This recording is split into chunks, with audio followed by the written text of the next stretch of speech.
അസ്സലാമു അലൈക്കും വറഹ്മത്തുള്ളാഹി വബറകാതുഹു. അൽഹംദുലില്ലാഹി വസ്സലാത്തു വസ്സലാമു അലാ അഷ്റഫി റസൂലില്ലാഹി വഅലാ ആലിഹി വസഹ്ബിഹി അൽഫായിസീന ബിറിദല്ലാഹി അമ്മാ ബഅദ്.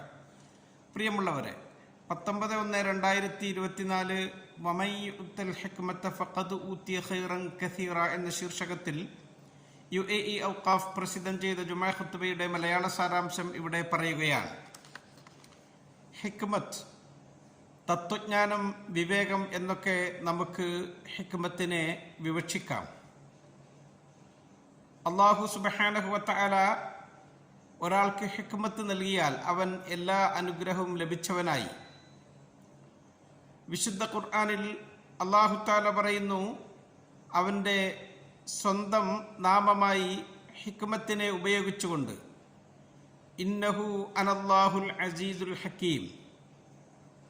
വിശുദ്ധ ഖുർആനിന് അല്ലാഹു ഹക്കീം എന്ന പ്രയോഗം നടത്തിയിട്ടുണ്ട്. യാസീൻ വൽ ഖുർആനിൽ ഹക്കീം. 119 സ്ഥലങ്ങളിലാണ് ഹക്കീം അല്ലെങ്കിൽ ഹിക്മത്ത് എന്ന പദം അല്ലാഹു തആല പ്രയോഗിച്ചിട്ടുള്ളത്. പ്രവാചകന്മാർക്ക് അല്ലാഹു ഹിക്മത്ത് നൽകിയിട്ടുണ്ട്. മഹാനായ ഖലീലുല്ലാഹി ഇബ്രാഹിം അലൈഹിസ്സലാം ഖുർആൻ പറയുന്നത്, ഫഖദ് ആതൈന ആല ഇബ്രാഹിമൽ കിതാബ വൽ ഹിക്മ. നിശ്ചയം നാം ഇബ്രാഹിം നബി കുടുംബത്തിനും ഗ്രന്ഥവും ഹിക്മത്തും നൽകി. ദാവൂദ് നബി അലൈഹിസ്സലാമിനെ പറ്റി പറയുന്നു, ആതൈനാഹുൽ ഹിക്മ, നാം അവർക്ക് ഹിക്മത്ത് നൽകി. മഹാനായ ഈസ നബി അലൈഹിസ്സലാം, വലമ്മാ ജാഅ ഈസ ബിൽ ബയ്യിനാതി ഖാല ഖദ് ജിഅ്തുകും ബിൽ ഹിക്മ. അല്ലാഹു സുബ്ഹാനഹു വ തആല ആ ഹിക്മത്ത് ഏറ്റവും ഉയർന്ന ഒരു ഗ്രേഡായിട്ടാണ് പരിഗണിക്കുന്നത്. തൻജീലും മിൻ ഹക്കീമിൻ ഹമീദ്. വിശുദ്ധ ഖുർആനിലൂടെ അല്ലാഹു തആല പറയുകയാണ്, വിശുദ്ധ ഖുർആനിനെ ഇറക്കപ്പെട്ടത് സ്തുതിക്കപ്പെട്ടവനും ഹക്കീമുമായ അല്ലാഹുവിൻ്റെ അടുക്കൽ നിന്നുള്ളതാണ്. സ്വഭാവങ്ങളുടെ നേതാവാണത്, മഹത്വങ്ങളുടെ മാതാവാണ് ഹിക്മത്ത് എന്ന് പറയുന്നത്. ആ ഹിക്മത്ത് ലഭിച്ചവൻ എല്ലാ നന്മയിലേക്കും അയാൾ ചേർന്നു നിൽക്കും, എല്ലാ തിന്മകളിൽ നിന്നും മാറി നിൽക്കും. ആവശ്യമുള്ളയിടത്ത് ഏറ്റവും ഭംഗിയായ രീതിയിൽ അയാൾ അവതരിപ്പിക്കും. ആ ഹിക്മത്ത് ലഭിച്ച ആള് ഉൾക്കാഴ്ചയും ബുദ്ധിയും ഉള്ളവരാകും. അല്ലാഹു സുബ്ഹാനഹു വ തആല അവർക്ക് പ്രത്യേകമായി അവൻ്റെ അറിവും വിജ്ഞാനവും നൽകുകയാണ്. ഖുർആൻ ചോദിച്ചല്ലോ, ഖുൽ ഹൽ യസ്തവിൽ ലദീന യഅലമൂന വല്ലദീന ലാ യഅലമൂൻ ഇന്നമാ യതദക്കറു ഉലുൽ അൽബാബ്. നബിയെ തങ്ങൾ ചോദിക്കുക, അറിവുള്ളവരും അറിവില്ലാത്തവരും സമമാണോ? നമുക്ക് എങ്ങനെ ഹിക്മത്ത് നേടിയെടുക്കാൻ സാധിക്കും? അതിന് നാം പ്രാഥമികമായി വിജ്ഞാനം കരഗതമാക്കണം. ആ വിജ്ഞാനം നമ്മുടെ മനസ്സിനെ, ബുദ്ധിയെ പ്രകാശിപ്പിക്കും. ഹിക്മത്ത് ലഭിച്ച ആൾ ചെയ്യുന്ന പ്രവർത്തനങ്ങളൊക്കെ സ്തുതിക്കപ്പെടുന്നതാകും. അവർ അവരുടെ നാവുകൊണ്ട് നല്ലതേ പറയുകയുള്ളൂ.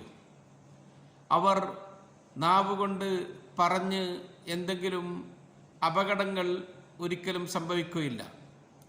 റസൂൽ സല്ലല്ലാഹു അലൈഹി വസല്ലം തങ്ങളുടെ അടുക്കൽ വന്നിട്ട് ഒരാൾ ഒരിക്കൽ പറഞ്ഞു, അല്ലിംനി വ ഔജിസ്, നബിയെ അങ്ങ് എനിക്ക് പഠിപ്പിച്ചു തരണം, ആവശ്യമായതൊക്കെ ഉൾക്കൊള്ളുന്ന കാര്യം എനിക്ക് അറിയിച്ചു തരണം. അവിടെ നിന്ന് പറഞ്ഞു, ലാ തകല്ലം ബികലാമിൻ തഅ്തദിറുമിൻ, നീ ഒരു സംസാരവും സംസാരിക്കരുത്, അത് കാരണം പിന്നീട് നീ ഖേദം പ്രകടിപ്പിക്കേണ്ടുന്ന വിധത്തിൽ. ബുദ്ധിമാന്മാർ അങ്ങനെയാണ്, അവർ ചിന്തിച്ചേ സംസാരിക്കുകയുള്ളൂ, അല്ലെങ്കിൽ അവർ മൗനം ദീക്ഷിക്കും. അനസ് ബിൻ മാലിക് റളിയല്ലാഹു അൻഹു പറയാൻ, നബി തങ്ങൾ 3 പ്രാവശ്യം ആവർത്തിച്ചു പറഞ്ഞു, റഹിമല്ലാഹു റഅൻ തകല്ലമ ഫഗനിം ഔ സക്കത ഫസലിം. അല്ലാഹു ഒരു മനുഷ്യന് പ്രത്യേകം അനുഗ്രഹം ചെയ്തു. അയാളുടെ പ്രത്യേകത എന്താണ്? അയാൾ സംസാരിച്ചു, ആ സംസാരം വളരെ ഫലപ്രദമായ സംസാരമായി. അല്ലെങ്കിൽ അദ്ദേഹം നിശബ്ദത പാലിച്ചു, ആ നിശബ്ദത കൊണ്ട് എല്ലാവരും ശാന്തരായി, അവർക്ക് എല്ലാവർക്കും അത് രക്ഷയായി.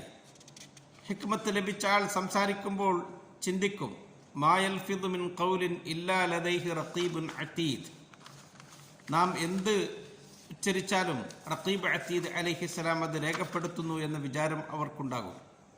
കവി പറഞ്ഞല്ലോ, ഇദാ മാ അറത്തൻ നുത്ഖ ഫൻതിഖ് ബിഹിക്മത്തിൻ വസിൻ ഖബ്ല നുത്ഖിൻ മാ തഖൂലു വഖവ്വിമി ഫഇൻ ലം തജിദ് ഖൗലൻ ഹകീമൻ തഖൂലുഹു തജമ്മൽ ബിഹുസ്നി സുംതി തുഹ്മദു വതസ്ലമി. നീ സംസാരിക്കുമ്പോൾ നീ ഹിക്മത്ത് പ്രകാരം സംസാരിക്കണം. സംസാരിക്കുന്നതിൻ്റെ മുമ്പ് ആ വാക്കിനെ നീ തൂക്കി നോക്കണം. നല്ലത് പറയാൻ നിനക്ക് സാധിച്ചില്ലെങ്കിൽ നിശബ്ദത കൊണ്ടിട്ട് നീ അലങ്കാരം ഉള്ളവനായിക്കോ എന്ന്.